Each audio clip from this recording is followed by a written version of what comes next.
Back in the summer, I was sharing a house with some housemates in Levine, a suburb of Phoenix, Arizona, when I became a little bit too passive about a few things. I had some problems with some of my housemates. I was sharing a house with two college students and one who was just freshly out of college, different demographics. And I had a problem with things, household things disappearing. I would go out and buy toilet paper, and somebody would just decide to steal it all for whatever reason.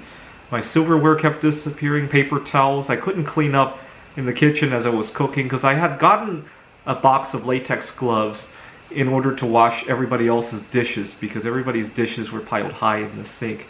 I didn't feel like confronting some of my housemates about this. I just wanted to take care of it, but I couldn't even take care of it because I would go out and buy gloves, paper towels, and they would disappear. And I got so fed up that one Saturday I decided to buy a ton of silverware, toilet paper, paper towels, and everything that they would want to steal. I must have spent a good $100 or so because I'd rather do that than to confront my housemates. It's not the right approach.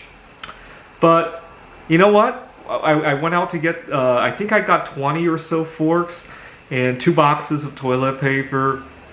And the following day, all the stuff that was stolen reappeared. I think one of my housemates got the message. I mean, it's kind of weird. They would steal that stuff, but then they would be guilted by it. It was just awkward to say the least. But I want to be more alpha going forward. What I should have done was I did confide with the one. He was an EMT. He had already left school. I didn't confront the college students. I should have. But the other 2 guys were just very quiet, very difficult to talk to, and very different backgrounds as well. This is a problem I run into a lot. I was just thinking about sooner or later I'm going to have to replace my car. I drive a Mitsubishi Lancer. Let's see if we can get it on the video. That's my Mitsubishi Lancer right there. It is 11 years old. I've had it for 5 years. Now, I was just thinking about how I kind of got taken advantage of when I was buying the car because I was naive and the dealer sold me a bunch of warranties and a bunch of other fixes that I really didn't need. Not because I thought I needed them or anything. I just didn't know how to be more alpha and say no and walk away from it. And lately I've been practicing this a lot. I work at a relatively small organization where they're always bending things, right? I would think I have a final deal. My first day showing up to the contract, they want to change something, right? I've gotten used to the idea that they might want to do that.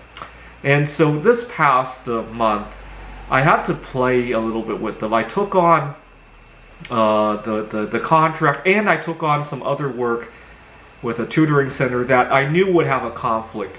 I wanted to then go into the university where I'm working, and if they want to change the contract with me, be able to walk away from that, right? Kind of overbooked, right? Kind of like an airline, right? And it's just messy. I feel sorry that I had to both parties that I had to deal with it this way. Anyway, it's probably not the best way to deal with it. Anyway, I ended up rearranging the scheduling at the tutoring center, so it's all good. I didn't have the contract changed on me this. But every time, my first day of class, always something comes up. They got the pay wrong. One student dropped out. They can only pay me this much. They have to change the scheduling. They can't give me the vacation time that I wanted. But they always do it on the last day after I've arrived and I'm in the mood to start working, right? And I used to bend over backwards very much.